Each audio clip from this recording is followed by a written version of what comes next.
Before you start this powerful story about love, relationships, and what it truly means to be ready for marriage, please like and subscribe so you don't miss more stories that will make you think differently about your life.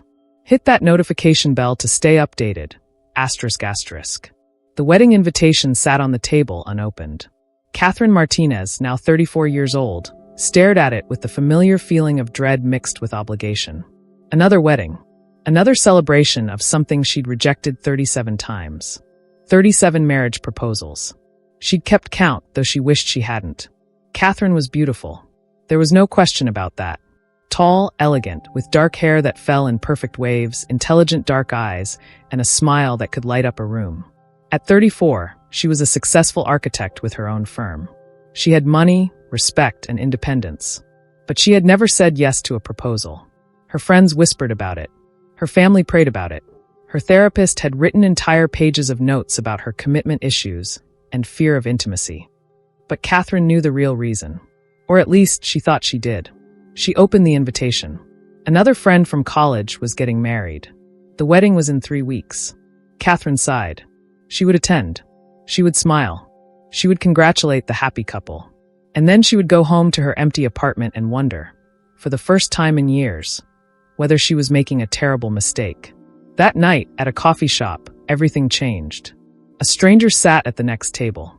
An older woman, maybe in her 60s, with gray hair and kind eyes. She was reading a book and sipping tea. The woman looked up and caught Catherine staring at the wedding invitation that Catherine had left on the table. "Beautiful invitation," the woman said with a warm smile. Catherine nodded politely, expecting the conversation to end. "BT it didn't. Are you excited?" the woman asked. "For the wedding?" Catherine said. "Sure." The woman looked at Catherine carefully. "No, are you excited about what the wedding represents?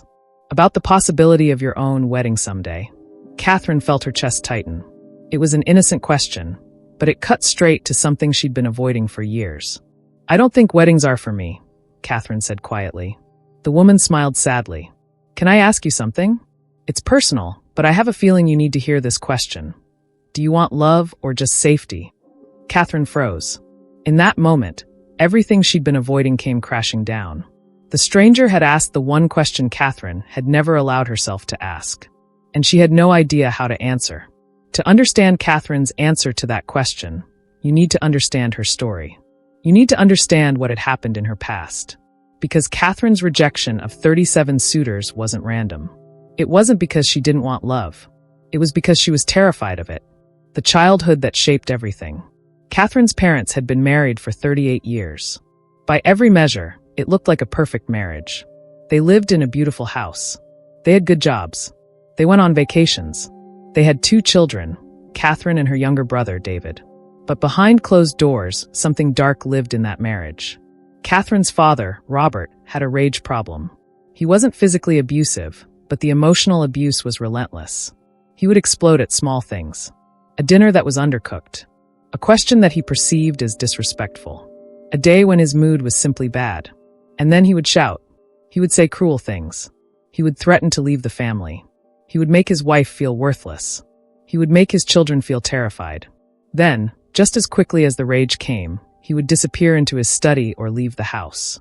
For hours, nobody would speak.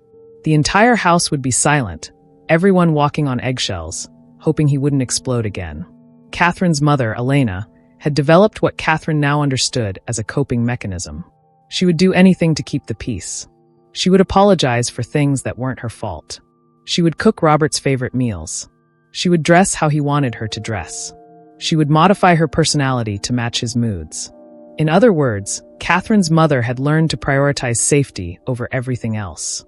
Safety meant compliance. Safety meant making yourself smaller. Safety meant accepting the unacceptable. Catherine watched this her entire childhood. She watched her mother sacrifice her dreams to keep her husband happy. Her mother had wanted to be a teacher, but Robert said that teachers didn't make enough money and it would reflect poorly on his status. So her mother became a homemaker. She watched her mother smile through pain. She watched her mother defend her father to friends and family, making excuses for his behavior. She watched her mother slowly disappear into the role of being Robert's wife. Not as a partner, but as a servant whose job was to keep the household running smoothly. And Catherine swore she would never do that. The first heartbreak. When Catherine turned 20, she fell in love for the first time. His name was James. He was kind, gentle, and passionate about music. He wanted to be a composer. He dreamed of writing beautiful symphonies. He made Catherine feel seen and understood in a way she'd never experienced before. For 6 months, Catherine was happy. Truly happy. But then something started to shift. James started to show a pattern of control. Small things at first. He didn't like when Catherine went out with her friends without him. He preferred when she dressed in certain ways. He wanted to know where she was and who she was with. Catherine told herself it was just because he was insecure. She told herself she could help him. She told herself that love meant making compromises. But one day, James had a bad day. A symphony he'd submitted was rejected.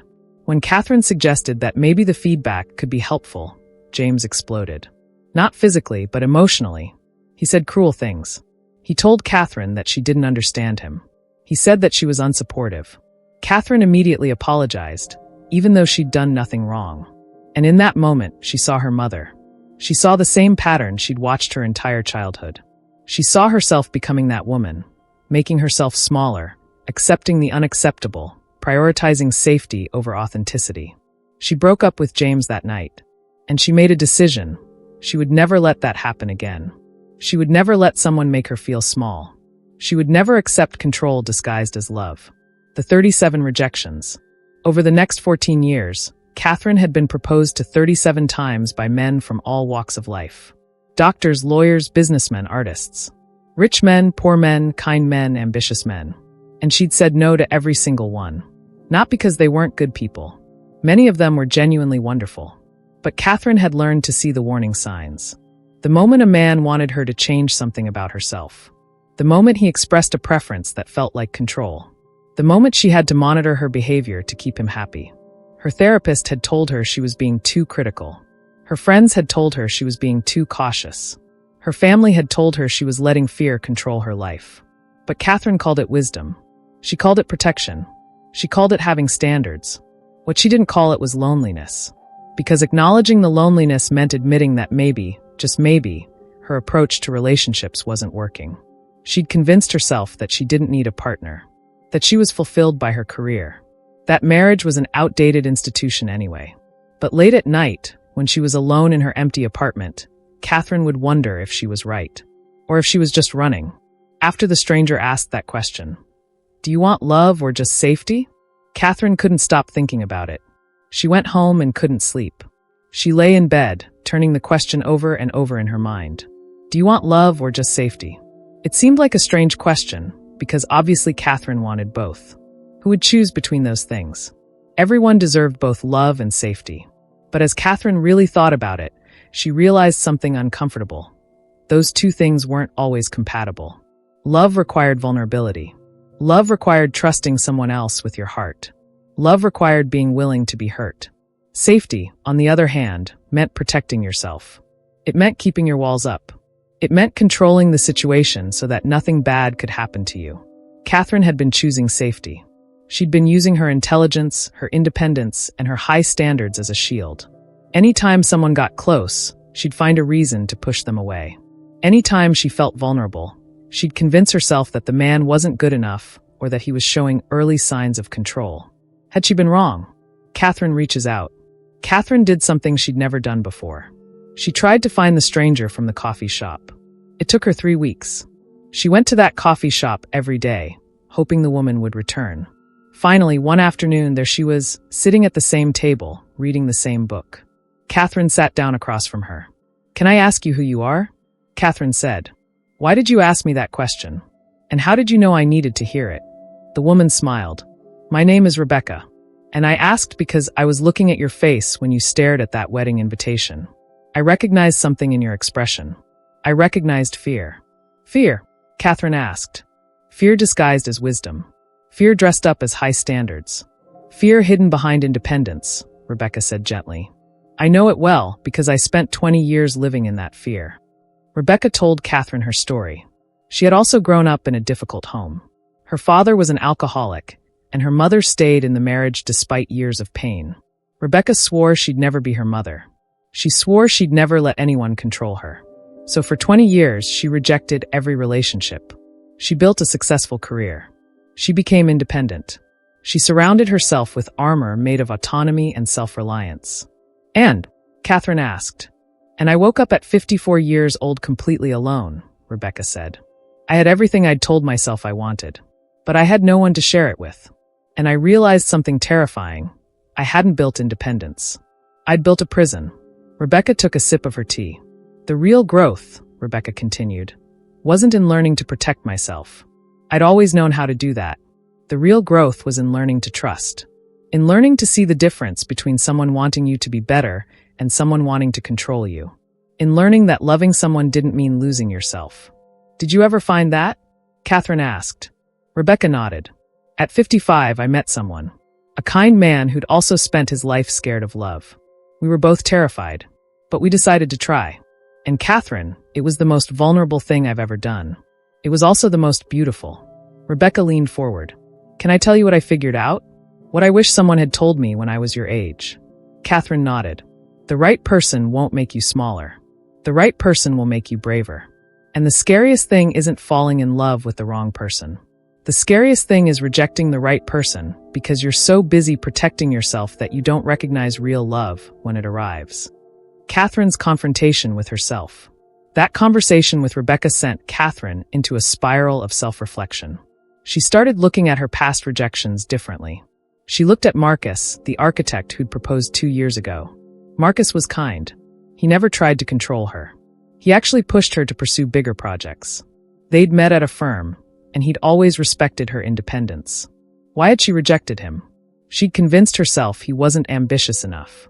But looking back now, that wasn't true. He was plenty ambitious. She'd rejected him because he wanted more commitment, and commitment felt like loss of control to Catherine. She thought about David, the musician, who'd proposed 5 years ago. David had never tried to change her. He'd actually encouraged her to pursue her dreams. He'd been nothing but supportive. Why had she rejected him?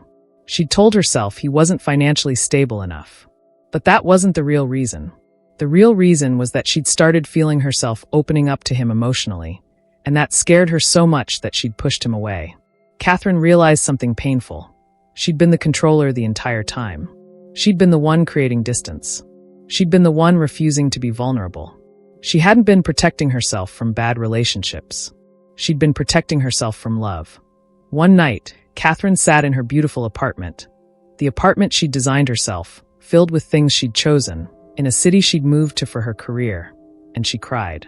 She cried because she realized that the very things she'd been so proud of, her independence, her standards, her refusal to compromise, had also isolated her.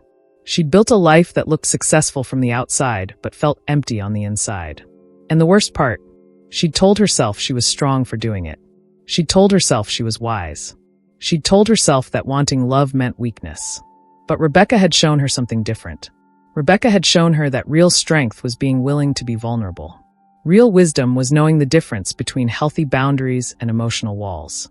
Real independence meant choosing interdependence with the right person. The turning point. Catherine realized she needed help. She went to a new therapist, not one who just validated her, but one who gently challenged her. One who helped her see the pattern.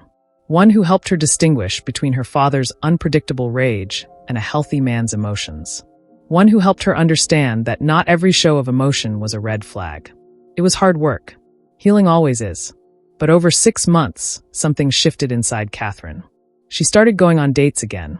She started letting people get close. She started noticing when she was about to push someone away out of fear versus when she was recognizing a genuine red flag. And then one day, she got a message from Marcus, the architect she'd rejected 2 years ago. He'd heard through mutual friends that Catherine had been thinking about relationships differently. He was nervous, but he asked if she'd be willing to get coffee. Catherine's first instinct was to say no, to protect herself, to keep the walls up. But she thought about Rebecca's question. Do you want love or just safety? She said yes. 1 year later, Catherine stood in front of the mirror wearing a white dress. Not because she'd been told to wear white.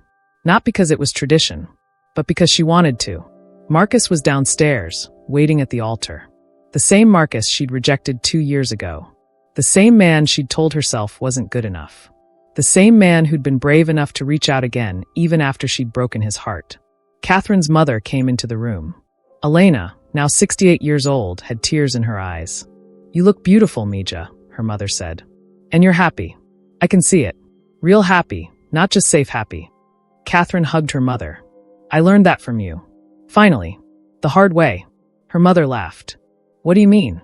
"I mean," Catherine said, "that I spent my whole life trying not to be you. I thought strength meant rejecting love. But you taught me the opposite. You taught me that strength is staying in something even when it's hard. You taught me about sacrifice and commitment." Elena smiled sadly. "I also taught you that sacrifice shouldn't mean losing yourself. That's what I finally learned after 38 years of marriage to your father." Elena paused. "But I'm so proud of you for figuring it out faster than I did. And I'm proud of you for being brave enough to open your heart again." The wedding. The ceremony was simple and beautiful. Catherine and Marcus had written their own vows. Catherine's were honest and vulnerable in a way she'd never been able to be before. "Marcus," Catherine said, her voice shaking, "when you first proposed 2 years ago, I said no. I told myself it was because I wasn't ready. But the truth is I was afraid. I was afraid of being hurt. I was afraid of losing my independence. I was afraid that loving you meant disappearing." She took a breath. "But then I realized something. Love with the right person doesn't mean disappearing. It means becoming more of yourself. It means feeling safe enough to be vulnerable. It means trusting someone with all of you, the good parts and the broken parts." Catherine smiled through her tears. "Marcus, you've never tried to make me smaller. You've never made me feel like I had to choose between my career and loving you. You've supported every dream I've had and challenged me to dream bigger. And that's when I realized, this is what love is supposed to feel like." She paused. "I'm not just marrying you because I love you. I'm marrying you because I want to build a life with you. I want to be interdependent with you. I want to be brave enough to be vulnerable with you. And I want to prove to myself that I'm strong enough to love." Marcus cried as he heard her vows. His vows were equally beautiful. He talked about how he'd never given up hope that Catherine would eventually see that love wasn't something to fear. He talked about how he understood her protective walls, and how he was patient enough to wait for her to be ready. He talked about how much he admired her strength and intelligence and independence, and how excited he was to build something together while she remained true to herself. When they kissed, the room erupted in applause. At the reception, Catherine made a speech. She talked about her journey. She talked about her childhood and what she'd learned from watching her parents' marriage. She talked about her failed relationships and why she'd sabotaged them. She talked about Rebecca and the question that had changed her life. But most importantly, she talked about what she'd learned about love, safety, and strength. "I want to say something to anyone here who is afraid of relationships," Catherine said, looking out at the guests. "I want to say something to anyone who has been hurt and has decided that protection means isolation. I want to say something to anyone who has convinced themselves that needing someone means weakness." She took a breath.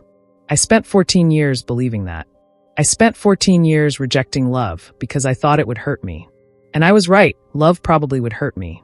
But do you know what hurt me more? Being alone. Building a life so carefully controlled that nothing bad could happen, but nothing good could happen either." Catherine smiled. "And then I realized something. Safety without love isn't safety. It's a prison. And real strength isn't never needing anyone. Real strength is being brave enough to need someone and trust them anyway." She looked at Marcus. "Marcus taught me that healthy relationships aren't about control. They're not about one person making the other person smaller. They're about two people making each other braver." 5 core lessons. Catherine went on to share 5 lessons she'd learned. Lesson 1. Fear and wisdom are not the same thing. Catherine realized that she'd been calling her fear wisdom. She'd been calling her anxiety high standards. She'd been calling her emotional walls protection. But they were just fear dressed up in fancy language. Real wisdom isn't about avoiding risk. It's about understanding which risks are worth taking. Real standards aren't about finding someone perfect. They're about finding someone healthy. Real protection isn't about isolation. It's about healthy boundaries that still allow love in. "I was so busy trying to avoid ending up like my mother," Catherine said, "that I didn't notice I was becoming someone different but equally lonely. My mother gave up herself for love. I gave up love for myself. Neither of us was happy." Lesson 2. The right person makes you braver, not smaller. Catherine talked about how, with Marcus, she felt safe enough to take bigger risks. She felt encouraged to be ambitious. She felt supported in her dreams, not threatened by them. "That's the difference," Catherine said, between a partner who tries to control you and a partner who loves you. A controlling person makes you smaller. They make you doubt yourself. They make you question whether you're worthy. But a loving person makes you braver. They believe in you. They support your growth. They want you to be the fullest version of yourself. She emphasized that this didn't mean the person never has bad days or emotions. It meant that their overall pattern was supportive, not controlling. Lesson 3. Vulnerability is strength, not weakness. For 20 years, I believed that needing someone was weakness, Catherine said. I believed that being independent meant being alone. But Marcus taught me something different. He showed me that being vulnerable, actually letting someone see all of you, including the scared parts, that takes more strength than building walls ever did. She talked about how scary it is to let someone see your broken places. How terrifying it is to trust that they won't leave when they see the real you. But how incredible it is when they stay. Lesson 4. Interdependence is better than independence. I thought I had to choose between being independent and being in love, Catherine said. I thought a marriage meant losing my identity. But that's not true. With Marcus, I'm more myself than I've ever been. I'm also interdependent with him. I need him. And he needs me. And that's not weakness. That's humanity. She talked about how she still has her career, her friendships, her passions. But now she also has someone to come home to. Someone to share her victories with. Someone to hold her when she's scared. That's not loss of independence. That's expansion of life, Catherine said. Lesson 5. The cost of waiting for perfect is too high. I rejected 37 people waiting for someone perfect, Catherine admitted. I was waiting for someone who would never trigger any of my fears. Someone who would never have a bad day. Someone who would never need anything from me. Someone perfect. She paused. But perfect people don't exist. And if I'd kept waiting, I would have wasted my entire life. Marcus isn't perfect. He has quirks and fears and insecurities, just like everyone does. But he's perfect for me, not because he's flawless, but because he's real. Because he's genuine. Because he's willing to do the work of a real relationship, not a fantasy relationship. #the bigger picture. Impact and meaning. What changed? After Catherine's wedding and her public openness about her journey, something interesting happened. She started getting messages from other women. Women who recognized themselves in her story. Women who'd been protecting themselves so well that they'd forgotten how to be vulnerable. Women who'd built such strong walls that nobody could get in, not even good people. Women who'd confused caution with wisdom. Catherine started a blog. She wrote about her journey. She talked about the difference between red flags and normal relationship challenges. She talked about healing from childhood trauma. She talked about learning to trust again. Her blog went viral. Therapists started sharing her story with their clients. People started having real conversations about why they were single. People started examining whether their reasons for rejecting relationships came from genuine incompatibility or from fear. Catherine became an unexpected voice for people trying to heal from relational wounds. A conversation with her father. 6 months after Catherine's wedding, her father reached out. He wanted to have lunch. Catherine was nervous. Her father had never acknowledged the emotional damage he'd caused. He'd never apologized for the rage, the control, the way he'd hurt the family. But something had changed. Her father had suffered a heart attack. Nothing too serious, but serious enough to make him think about mortality. Over lunch, Catherine's father told her something she'd never expected to hear. "I'm sorry," he said. "I'm sorry for how I treated your mother. I'm sorry for the way I made her feel small. I'm sorry for the impact that had on you." Catherine cried. "I realize now," her father continued, "that my behavior wasn't about love. It was about fear and control. I was so afraid of losing your mother that I tried to control her completely. I was so afraid that she would leave me that I made sure she had no choice. And I caused all of you so much pain." He paused. "When I heard that you almost didn't marry Marcus because you were afraid of ending up like your mother, it broke my heart. Because I realized that my damage had extended to you. I taught you to be afraid of love." Catherine's father looked at her with tears in his eyes. "I'm proud of you for healing. I'm proud of you for being brave enough to love again. And I'm sorry it took me this long to say I was wrong." That conversation changed things for Catherine's whole family. Her father went to therapy. He started learning about his own childhood trauma. He started taking responsibility for the damage he'd caused. And slowly, Catherine's mother was able to forgive him. Not because what he'd done was okay. It wasn't. But because he was finally doing the work of genuine change. Hashtag what this story really means. At its core, this isn't just a story about a woman who was afraid of love. It's a story about how childhood trauma shapes us. It's a story about how fear can disguise itself as wisdom. It's a story about how healing requires us to do hard work. But it's also a story about hope. It's a story about the possibility of change. It's a story about how it's never too late to open your heart again. For people who have been hurt *. If you've been hurt in relationships, Catherine's story offers something important. Your fear makes sense. Your walls make sense. They protected you when you needed protection. But ask yourself Rebecca's question. Do you want love or just safety? Because safety alone isn't enough. And the good news is that you don't have to choose.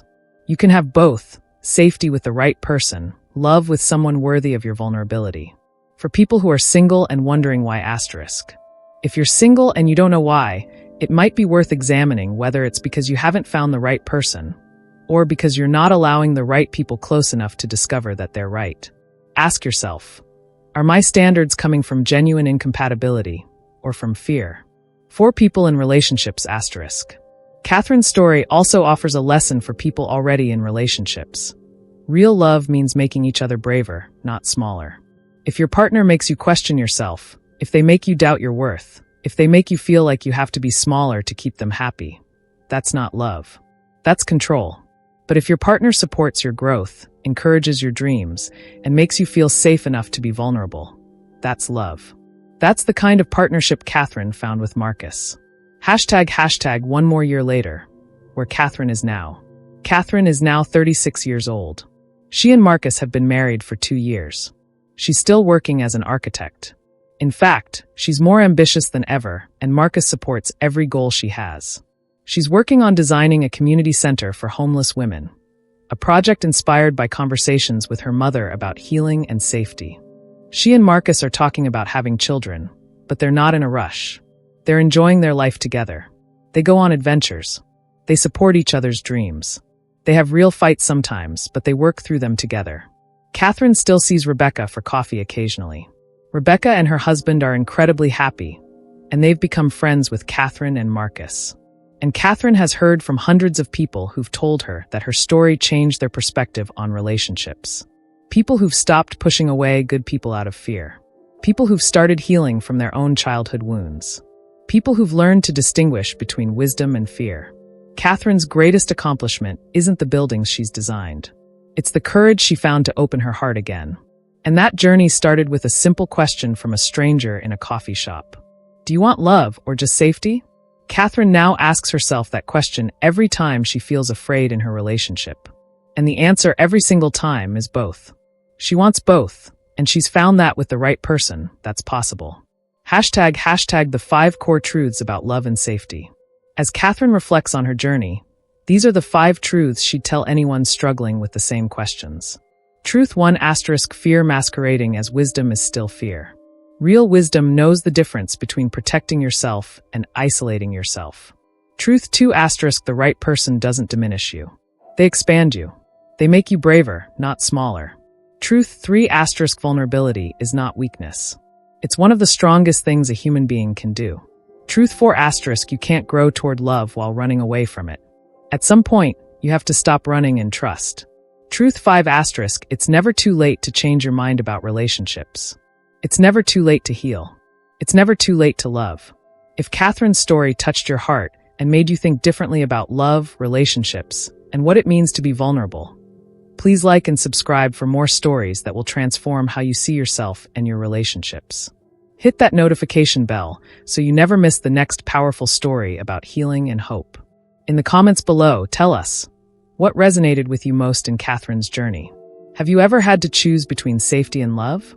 And what did you choose? See you in the next video where we explore more stories about the courage it takes to love. ***.